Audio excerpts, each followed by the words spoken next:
Olá, tudo bem? Eu me chamo Helenice Miguel, eu sou cirurgiã dentista especialista em radiologia odontológica e esse vídeo é especialmente para você que deseja adquirir mais conhecimento na área da radiologia odontológica, tá bom?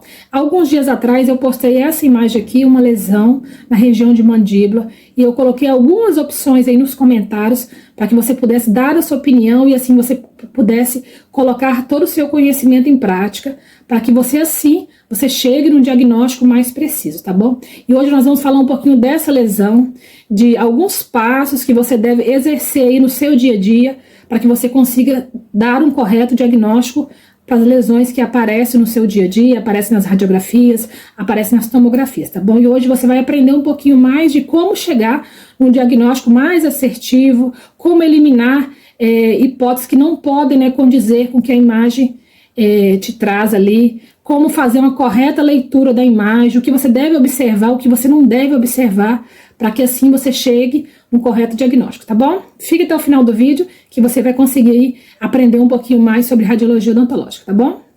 A imagem que eu coloquei alguns dias atrás foi essa imagem aqui, é uma lesão extensa na região de mandíbula, mais ali voltada para a região anterior da mandíbula, tá bom? E eu sempre deixo aqui 3 passos que eu pratico no meu dia a dia, indico que você pratique também, para que você consiga chegar aí num correto diagnóstico, tá bom? Então, assim, é o passo a passo que eu sempre faço, eu trabalho com radiologia odontológica há mais de 15 anos, então, assim, de acordo com a minha experiência clínica, é o que eu tenho feito, é o que tem dado certo, e assim eu consigo contribuir para um diagnóstico mais assertivo, tá bom? Então, assim, a primeira coisa que você deve avaliar quando você se depara com uma lesão na radiografia ou na tomografia, eu sempre indico isso, você vai descrever a lesão, você vai fazer uma leitura da lesão, o que a lesão te conta? Eu falo que a lesão em si, ela sempre conta para o radiologista o que ela é. Nós devemos aprender a fazer uma correta leitura dessa lesão. Eu falo que nós somos leitores, leitores de radiografias, leitores de tomografia.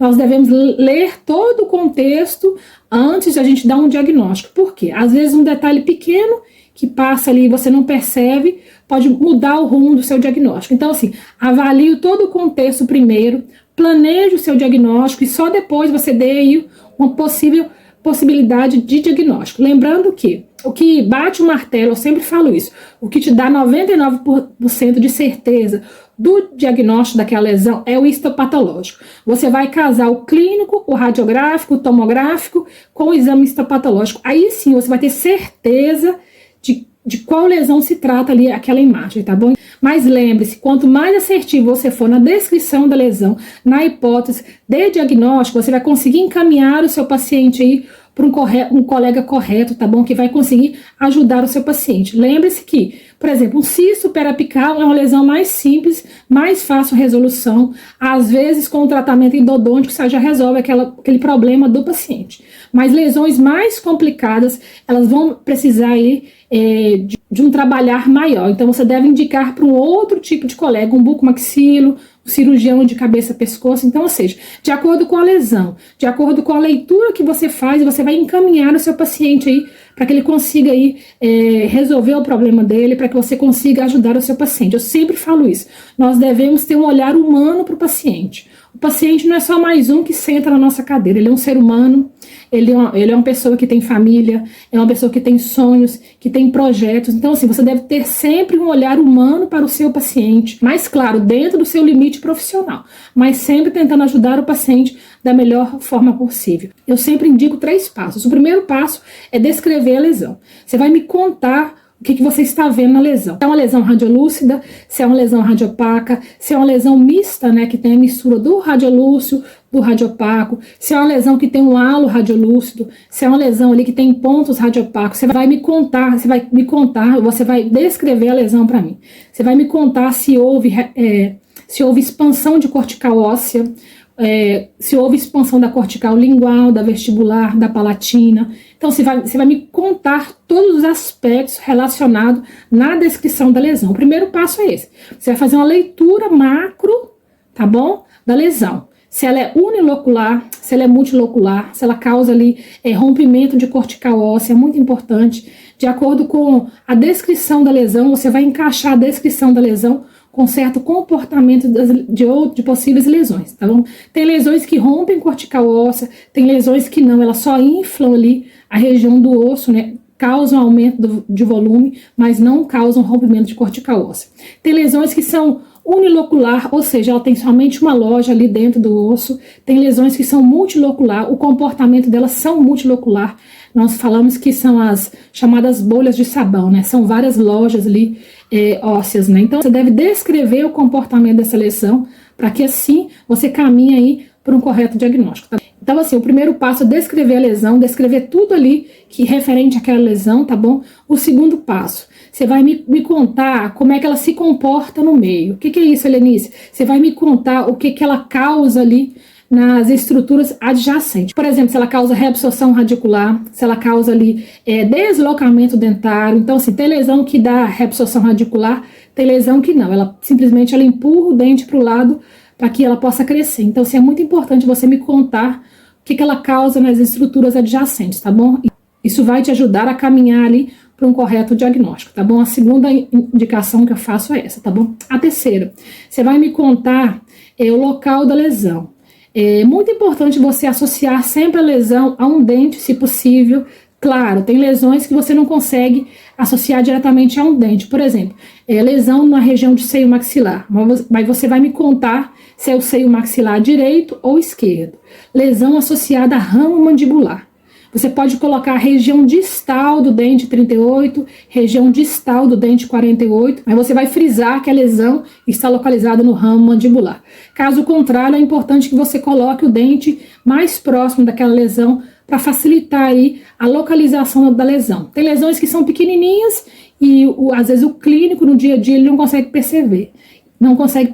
E você com seu olhar mais apurado vai conseguir identificar essa lesão, coloca aí o dente associado a essa lesão. Por que eu estou frisando muito nesse terceiro aspecto da localização? Esse caso específico que eu coloquei nessa semana, ele é muito importante, porque tem pessoas que acham que o paciente normalmente tem só uma lesão. Sim, normalmente é só uma lesão, mas pode ser que há casos em que o mesmo paciente possua duas ou mais lesões diferentes, né? Nós temos aí na literatura, por exemplo, a displasia florida. São vários pontos de um mesmo tipo de lesão na mandíbula. Ou então eu tenho vários pontos de um mesmo tipo da lesão na maxila, ou seja, a mesma lesão no mesmo paciente em vários pontos. Mas esse caso clínico que eu coloquei aqui, ele é muito peculiar. Ele é muito, assim, rico, né, em detalhes, para que a gente possa fazer uma correta avaliação. Por quê? Ele possui duas lesões diferentes de histopatológico diferente, né? São lesões diferentes, de comportamentos diferentes no mesmo paciente. Então, assim, por isso que é importante você descrever a lesão e você me contar onde está localizada a lesão. Por quê? Por exemplo, na região do dente 44 eu tenho um tipo de lesão específico, com características específicas dessa lesão. A descrição ali da lesão é uma lesão radiolúcida, né, com pontos radiopacos. Agora, na região anterior da mandíbula, na região do dente 41, 42, 31, 32, eu tenho um outro tipo de lesão. Já é uma lesão radiolúcida que não possui pontos radiopacos. Ou seja, são duas lesões diferentes, que eu consigo fazer leituras diferentes no mesmo paciente, de lesões diferentes, tá bom? Então, por isso é importante você descrever a lesão e, principalmente, você me contar onde está localizada essa lesão. Porque se eu descrevo a lesão e não coloco onde está localizada, pode ser que eu confunda, por exemplo, a primeira lesão da região do 44 com a segunda lesão no dente na região anterior ali da mandíbula, tá bom? Então, assim, a pessoa pega o exame seu e acha que tem apenas uma lesão, olha rapidamente, e sendo que o paciente possui duas lesões. Então, assim, é importante você descrever detalhadamente o seu laudo, para que o seu laudo fique mais assertivo aí, para que você possa auxiliar num correto diagnóstico, tá bom? E avaliando a lesão, a região do dente 44, eu tenho uma lesão ali, radiolúcida, né, com pontos radiopacos, né, que avaliando todo o passo a passo que eu te indiquei, nós chegamos à hipótese de diagnóstico do odontoma. Lembrando que nós temos dois tipos de odontoma, eu tenho um composto e eu tenho um complexo, tá bom? É importante você descrever qual tipo de odontoma você localizou ali na região, tá bom? Lembrando que o odontoma composto, ele é composto de vários pontinhos, que a gente chama de dentículos, né? Normalmente são dentinhos ali já formadinhos, nós conseguimos ver ali parte da dentina, parte do esmalte do dente, tá bom? Que se assemelham com dentes supranumerários num calibre menor, tá bom? Então, assim, o odontoma composto, nós conseguimos identificar a formação de pequenos dentículos, tá bom? Agora, já no odontoma complexo, nós conseguimos ver uma massa uniforme e única. Nós temos vários pontos radiopacos, mas nós não conseguimos identificar a formação dos dentículos, tá bom? Então, é importante você diferenciar qual tipo de odontoma você tem, tá bom? Se é o composto ou se é o complexo. Nessa lesão específica aqui, nós temos o odontoma composto, tá bom? Já identificamos a primeira lesão, nós já fizemos ali a leitura dela, o comportamento dela em relação às estruturas adjacentes, você já fez a descrição da lesão e você já localizou a lesão no seu laudo, tá bom? Agora nós vamos para a segunda lesão, tá bom? Nós temos aí um dente incluso, né?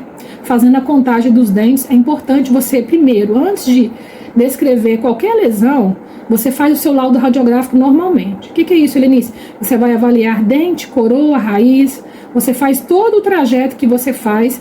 Normalmente eu coloco a lesão por último. Por quê? Eu preciso fazer toda a contagem dos dentes que tem ali, para que eu consiga associar essa lesão, qual dente que está faltando ali, que ele está em oclusão. Então, assim, eu fiz a contagem de todos os dentes, eu preciso avaliar qual dente que não está em oclusão, qual dente que está faltando, tá bom? Então, é importante você primeiro fazer todo o laudo, toda a avaliação ali, que você faz rotineiramente de dente, coroa, raiz, trabeculado ósseo, crista óssea, região de seio maxilar, região de ramo mandibular, tá bom? Então, assim, você faz o seu laudo normalmente, faz a contagem dos dentes e normalmente eu deixo para avaliar a lesão por último. Por quê? Pode ser que tenha outro tipo de lesões em outras regiões. Se você focar apenas em uma lesão, pode ser que você deixe, você não consiga descrever essa lesão, tá bom? Você não consiga achar essa lesão. Então, assim, eu fiz todo o laudo. Eu percebi que o dente que está faltando, que não está em oclusão na boca, é o dente 43. Então, assim, avaliando a lesão, eu vejo que a lesão está associada à coroa do dente 43, que está incluso. E na literatura, fala-se, né, que a lesão associada à coroa do dente incluso, normalmente é cisto dentígeno. Então, assim, já é mais indicativo. O dente que está faltando na boca, ele está incluso, né? A lesão, ela está ali na região da coroa do dente, mais um indicativo ainda, ela está associada à coroa do dente, mais um indicativo ainda que é cisto dentígeno. Então, assim, eu avaliei o todo da lesão, eu avaliei que ela não causa reabsorção na radicular em outros dentes, tá bom? Então, assim, eu fiz todo um panorama da lesão, aí eu coloco a minha hipótese de diagnóstico. Então, assim, eu consigo fazer um laudo mais assertivo, mais claro, eu consegui descrever a lesão. Você pode perguntar, Helenice, como eu sei que é um cisto mesmo ou apenas expansão do folículo? A literatura me diz que acima de 2,5 milímetros já é considerado cisto. Então, assim, você deve fazer uma medição aí da lesão, tá bom? Porque se ela tiver um pouquinho menor, é apenas indicativo ali de uma aumento do folículo, tá bom? Ainda não é indicativo de cisto, tá bom? Então, assim, faça a medição ali da lesão. O pulo do gato é esse. Você vai medir a lesão. Acima de 2,5 milímetros já é considerado cisto, tá bom? Mais um indicativo, que é o cisto dentígeno. Eu fiz a medição, deu em torno de 3 milímetros, já é mais um indicativo, que é o cisto dentígeno. Está associada a um dente incluso, está associada à coroa do dente incluso. Então, assim, avaliando todas as possibilidades, eu chego ali na minha hipótese de diagnóstico. Você percebe que você consegue fazer um laudo completo, você consegue fazer uma correta avaliação de um todo. Eu não vou apenas avaliar os detalhes, eu vou avaliar o conjunto todo. Eu avalio toda a estrutura da lesão, comportamento da lesão, descrevo a lesão e somente no final eu consigo dar uma hipótese de diagnóstico, tá bom? E eu sempre gosto de frisar, coloca no seu laudo. Peça o exame histopatológico. Vai bater o martelo, que vai te dar 99% de certeza qual tipo de lesão se trata, é o histopatológico. Ele associado ao clínico, ao radiográfico, é o histopatológico. Eu preciso da associação desses três aí para que eu consiga ali bater o martelo, tá? Então nós chegamos ao final desse vídeo. Eu espero que você tenha aí adquirido conhecimento na área da radiologia odontológica, especialmente ligada a lesões odontológicas, tá bom? Espero que tenha aumentado o seu conhecimento. Eu vou continuar colocando desafios semanais para que você teste seu conhecimento, tudo que você tem aprendido, tudo que você tem estudado. Vamos testando, vamos conversando, tá bom? Para que você possa crescer profissionalmente, possa crescer como ser humano, tá bom? Vou ficando por aqui, me despeço, um forte abraço, até mais. Tchau!